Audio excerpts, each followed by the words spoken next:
എന്താടാ ബൈക്ക് നിർത്തിയിട്ട് സൈഡിലാക്കാൻ പറഞ്ഞേ? എന്തേലും സീനുണ്ടോ? ആദി ചോദിച്ചു. സീനുണ്ടടാ, പക്ഷെ നിനക്കല്ല, നിന്റെ കുഞ്ഞാറ്റ അവൾക്കാണ് സീന്. ധ്രുവ് പറഞ്ഞു. മിത്രയ്ക്കോ?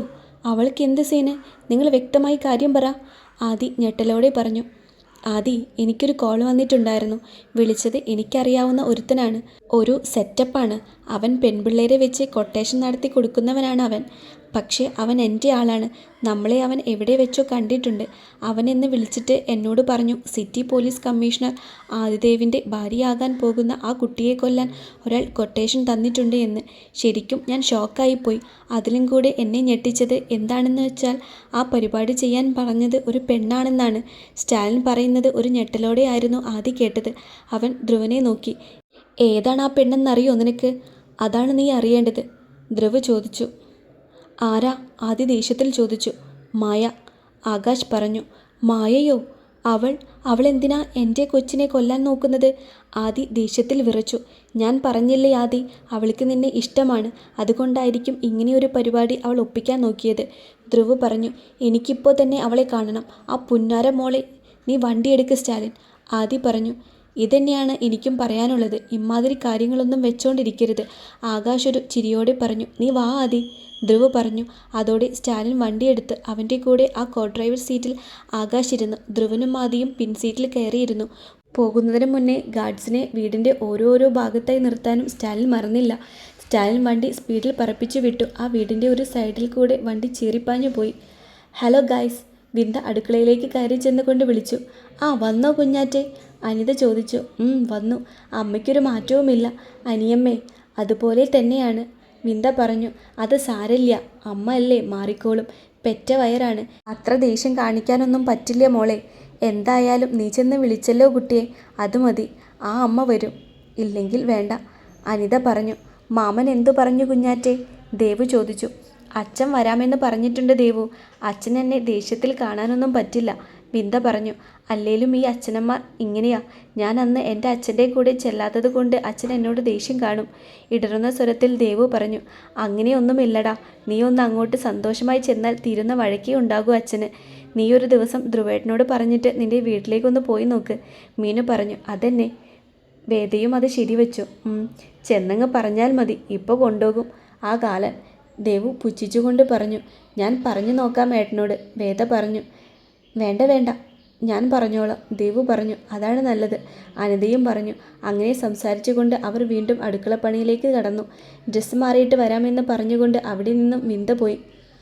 ആദിയുടെ ആ വീടിനു മുന്നിൽ സ്റ്റാലിനെ വണ്ടി പാഞ്ഞു വന്ന് നിന്നിരുന്നു. കാറിൽ നിന്നും ആദിയും പിന്നെ ധ്രുവനും പിന്നെ ആകാശും സ്റ്റാലിനും ഇറങ്ങി. അവർ 4 പേരും കൂടെ ഗേറ്റ് തള്ളി തുറന്നുകൊണ്ട് വീടിൻ്റെ മുറ്റത്തേക്ക് ചെന്ന് നിന്നു. ആകാശ് പോയി കോളിംഗ് ബെൽ അടിച്ചു. അല്പസമയം കഴിഞ്ഞതും ബലരാമൻ വന്ന് വാതിൽ തുറന്നു. അയാൾ മുന്നിൽ നിരന്നു നിൽക്കുന്ന 4 പേരും ഒരു സംശയത്തോടെ നോക്കി നിന്നു. അപ്പോഴേക്കും അവിടേക്ക് മായയും കാർത്തിയും വന്നു നിന്നിരുന്നു. ദേഷ്യത്തിൽ ചുവന്നു നിൽക്കുന്ന ആദിയെ കണ്ടതും മായ ഒന്ന് ഞെട്ടിപ്പോയി. എടീ, നിന്നെ ഞാനുണ്ടല്ലോ. ആദിയുടെ അടുത്തേക്ക് പായാൻ നിന്നതും ധ്രുവൻ പിടിച്ചു വെച്ചു. എന്താടാ ഇവിടെ വന്ന് നിന്റെ റൗഡിത്തരമെല്ലാം കാണിക്കുന്നേ? ഇറങ്ങിപ്പോടാ, ബലരാമൻ പറഞ്ഞു. ഞാൻ നിങ്ങളോട് എന്ത് തെറ്റാ ചെയ്തേ? ഒന്നിനും 1 രൂപയ്ക്ക് പോലും ഞാൻ നിങ്ങളുടെ അടുത്ത് വന്നിരുന്നില്ല, ഇവിടേക്കിപ്പോൾ വരുന്നുമില്ല.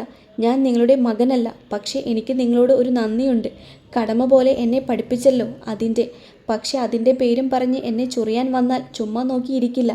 ആ ഗേറ്റ് തുറന്ന് ഞാൻ ഇവിടെ വന്നിട്ടുണ്ടെങ്കിൽ അതുപോലെ പോണമെന്ന് എനിക്കറിയാം. പിന്നെ എനിക്ക് സംസാരിക്കാനുള്ളത് ഇവളോടാണ്, ഈ പന്ന മോളോട്. എടി, നീ എൻ്റെ ഒരു കൈക്കില്ല. കാശിന് വേണ്ടി കൂടെ കിടക്കുന്ന പെണ്ണിനോടായാലും ഒരു ബഹുമാനമുണ്ട് എനിക്ക്, അതുപോലും നിന്നോടില്ല. എടി, നീ എൻ്റെ കൊച്ചിനെ കൊല്ലാൻ വേണ്ടി കൊട്ടേഷൻ കൊടുക്കുമല്ലേ? നിന്നെ വെട്ടിയെരിഞ്ഞിടാൻ എനിക്കറിയാൻ മേലാഞ്ഞിട്ടല്ല, എൻ്റെ കൊച്ചിനെ ഓർത്തിട്ടാണെടി, ആദി ദേഷ്യത്തിൽ വിളിച്ചു പറഞ്ഞു. അതേടാ, ഞാൻ തന്നെയാ അവളെ കൊല്ലിക്കാൻ പ്ലാൻ ചെയ്തത്.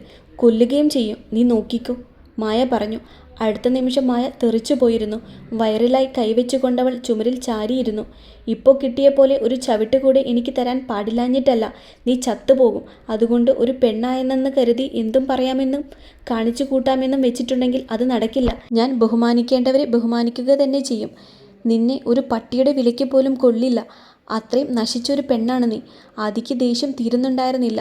കേട്ടുനിന്ന ബലരാമനും കാർത്തിയും അമ്മയും ഞെട്ടിപ്പോയി. അവരുടെ മുഖം ദേഷ്യം കൊണ്ട് ചുവന്നു.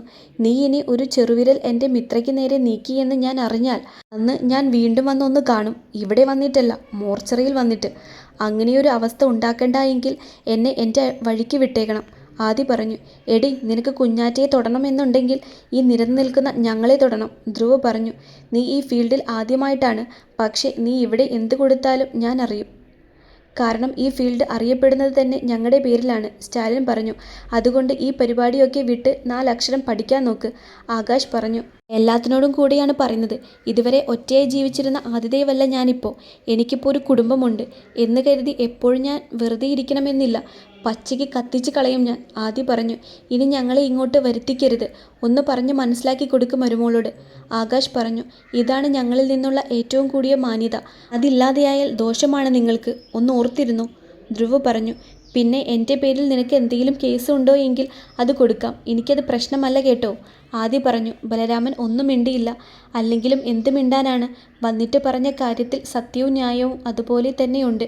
മായയെ ഒന്നുകൂടി ദേഷ്യത്തിൽ നോക്കിയിട്ട് ആ 4 പേരും അവിടെ നിന്നും അകന്നു. വയറ്റിൽ കിട്ടിയ ആദിയുടെ ചവിട്ട് വാങ്ങി ചുമരിലൊന്ന് ചാരിയിരുന്ന് ചുമച്ചു മായ. ധ്രുവനും ആദിയും സ്റ്റാലിനും ആകാശും വണ്ടിയിലേക്ക് കയറി. സ്റ്റാലിനാണ് വണ്ടി എടുത്തത്. ആ സ്ഥലം വിട്ട് വണ്ടി വേഗത്തിൽ ചീറിപ്പാഞ്ഞു പോയി. സ്റ്റാലിൻ പറപ്പിച്ചു വിട്ടു. എന്നാലും എന്തൊരു അഹങ്കാരിയാണല്ലേ അവൾ. ഈ ധൈര്യം. ആകാശ് പറഞ്ഞു. ധൈര്യമല്ല, അതിന് പറയേണ്ടത് വേറെ വാക്കാണ്. എൻ്റെ കൈത്തിരിപ്പ് പോണില്ല. ആദി പറഞ്ഞു. നീ അത് വിട് ആദി. ഇനി അവൾ ഒന്നിനും വരില്ല. പിന്നെ കേസൊന്നും ആവില്ല. സ്റ്റാലിൻ പറഞ്ഞു. ആയാലും കോപ്പാണ് എനിക്ക്. അതൊന്നും ഓർത്ത് ഒരു പ്രശ്നവും ഇല്ല. ആദി പറഞ്ഞു. അതാണ്. ആകാശം പറഞ്ഞു. നീ എന്താണോ ധ്രുവ ഈ ആലോചിക്കുന്നത്? അവൾക്കിട്ട് കൊടുത്തത് കുറഞ്ഞു പോയോന്നാണോ അതോ വേറെ വല്ലതുമാണോ? സ്റ്റാലിൻ ചോദിച്ചു. ഞാനൊരു കുപ്പി എടുത്താലോ എന്ന് ആലോചിക്കുക. എന്താ അഭിപ്രായം? ധ്രുവ് ചോദിച്ചു. എന്തഭിപ്രായം അളിയ? ഫുൾ സപ്പോർട്ട് ഉണ്ടാകും. കൂടെ ധൈര്യമായി എടുക്കളിയ. ആകാശ് ഒരു ചിരിയോടെ പറഞ്ഞു. പിന്നല്ലാതെ, കുറേയായി 2 എണ്ണം അടിച്ചിട്ട്. നമുക്ക് ഇന്നങ്ങ് കൂടാം. സ്റ്റാലിൻ പറഞ്ഞു. എന്നാൽ പിന്നെ ഓരോരുത്തർക്കും ഓരോ കുപ്പിയായി എടുക്കേണ്ടി വരും. ആദി പറഞ്ഞു. അതിനിപ്പോൾ എന്താ? സ്റ്റാലിൻ മോനെ, വണ്ടി നേരെ വിട്ടു ബാറിലേക്ക്. ധ്രുവ് പറഞ്ഞു.